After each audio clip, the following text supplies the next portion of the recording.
This happened when I was 19, 2016. Back then, I was careless, reckless, and honestly thought nothing bad could ever happen to me. I was traveling to visit a friend 2 towns over. Missed the last bus, didn't have enough cash for a taxi, and my phone was dying, 4%, maybe less. I was stuck at this tiny rural station watching the sun go down. And in my infinite teenage wisdom, I decided to hitchhike. So I stood near the highway ramp with my thumb out. I just needed to get about 80 miles down the road. It was almost dark when a dusty, grey SUV slowed down and pulled over ahead of me. The driver leaned over, rolled down the window. Middle-aged guy, short beard, baseball cap. He looked normal, calm. "Where you headed?" he asked. I told him the town's name. "Hop in," he said. I grabbed my backpack, climbed in the back seat. I never liked sitting next to strangers, and thanked him over and over. He didn't really respond, just gave a small nod and pulled back onto the highway. For the first 15 minutes, it was fine, quiet. He didn't say a word, and I didn't mind. My phone finally died, and I remember staring out at the dark fields, starting to nod off. Then suddenly I felt the car slowing down. We weren't near any exit, just empty road. I sat up. "Hey, I think you missed it. My stop's still a long way ahead." He didn't answer. He just turned off onto an unmarked side road where no lights, no houses. The kind of road that swallows headlights whole. My stomach dropped. "Where are we going?" I asked, trying to keep my voice steady. He finally spoke, but his voice was different. Flat, cold. "You'll see soon enough." He gave a dry laugh, no emotion in it at all. I reached for the door handle. It didn't move. The handle just spun uselessly. That's when he said it, almost playfully. "Child locks. Best invention ever." My heart was pounding so hard, I could hear it in my ears.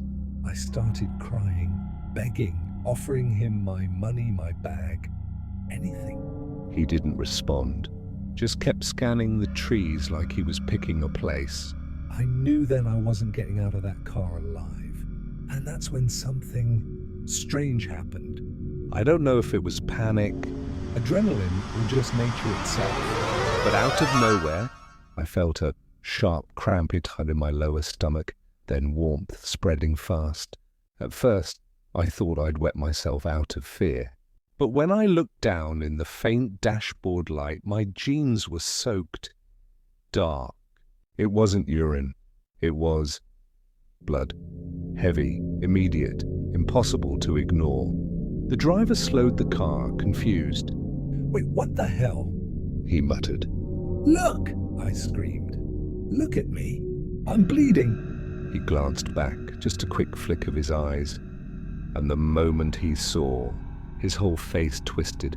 He looked disgusted. Actually disgusted. He hissed through his teeth, slammed the gear shift into park, and hit the lock button. "Get out!" he snapped. I didn't wait for him to repeat it. I grabbed my bag, yanked the door, and tumbled out into the dirt. He leaned out the window just long enough to snarl, "If you tell anyone about this, I'll find you." Then he peeled off into the darkness, tires spitting gravel. I ran into the woods. Didn't care about the branches cutting my face or the roots tripping me. I just ran until I couldn't hear the engine anymore. I hid behind a log, shaking, covered in blood and dirt until the silence felt safe. When I finally made it back to the road, I walked for nearly an hour before a delivery truck stopped. The driver, older man, kind eyes, took one look at me and said, "You're safe now. Get in." He drove me straight to a police station. They tried, but of course they never found the guy. No plate, dark SUV, middle-aged male. Might as well be a ghost. Years later I saw him again, or rather, his face on a late-night crime documentary. He was on death row for a string of assaults and murders across the state. I knew that voice instantly. Those empty eyes. I'll never forget what saved me that night. Not luck, not a hero. My own body. It reacted to terror in a way I didn't even know was possible. A biological alarm that somehow repulsed a monster long enough for me to escape. Now, every time I get in my car, I lock my doors before the engine even starts. Every single time. Back in college, I took a class called Criminal Behavior and Victim Patterns. It was one of those big auditorium lectures, 200 sleepy students, buzzing lights, and a professor who always looked like he hadn't slept in a week. His name was Dr. Halpin. He'd been a forensic psychologist for nearly 2 decades before teaching, and most of the time he spoke like a man who'd seen too much. One Tuesday morning, we were halfway through a dull lecture about offender profiling. People were scrolling their phones, half the class asleep. Then Dr. Halpin just stopped talking. He set his notes down, took off his glasses, and stared out at us. "You all think monsters look like monsters," he said quietly. "You think you'd recognize one?" The room went still. He rubbed the bridge of his nose, then added, "A friend of mine, years ago, learned how wrong that idea is. That's when he told us about Mukmukla, a traveling sales rep who used to cover most of northern Florida. Long drives, small towns, 2-lane highways with nothing but pine trees and fog. One summer night, around 11 p.m., Mark was driving home after a long day of client visits. He hadn't seen another car in 15 minutes when his headlights caught someone walking on the shoulder. A young man, maybe mid-20s, drenched in sweat, limping slightly, clothes torn. Mark slowed down, thinking maybe the guy's car broke down. He hesitated for a moment, the kind of pause where instinct tells you don't do it. But he ignored it. He rolled down the window. "Need a lift?" The stranger nodded without a word and climbed into the passenger seat. The smell hit first, like iron and rain-soaked earth. "Thanks," the man said, his voice low and uneven. "Just trying to get to a gas station." Mark nodded, started driving. The radio hummed softly. For the first few miles, neither spoke. Then the man asked, "You drive this road often?" "Pretty often," Mark said. The stranger gave a small smile. "You ever notice how empty it is? How quiet?" Mark didn't answer. Something about the way he said quiet made him grip the wheel tighter. After a moment, the man kept talking, almost to himself. "People don't listen to quiet. That's when everything loud happens." Dr. Halpin paused his story then, scanning the room. Every student was watching him now. He continued. Mark was uneasy but kept his voice calm. "Rough night?" he asked. The stranger laughed once, short and bitter. "Family problems. My folks, they never shut up. Always yelling. Always calling me useless." Mark nodded awkwardly. "That's rough." The man turned to face him fully now, his eyes catching the dashboard glow. They looked empty. "They were loud tonight," he whispered. "So I made them quiet." Mark's throat went dry. Before he could speak, the man reached into his jacket and pulled out a 2-folding knife. The kind electricians use, thick, heavy, streaked with something dark. "See?" the man said softly.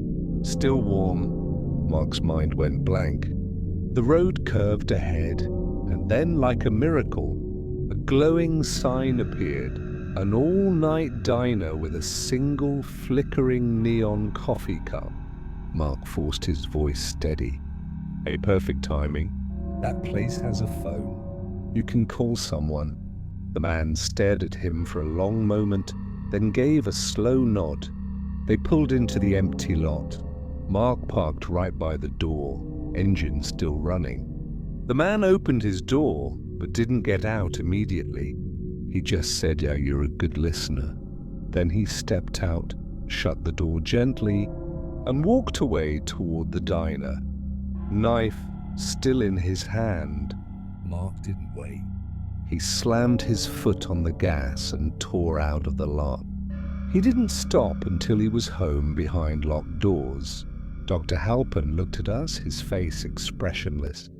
"Police found blood in the woods a few miles from that diner," he said. "A whole family gone. They never found him." He slid his glasses back on. Mark sold his car the next week, said he could never sit in it again. The bell rang just then, Pai, but no one moved. Everyone just sat there, staring, waiting for him to say something else.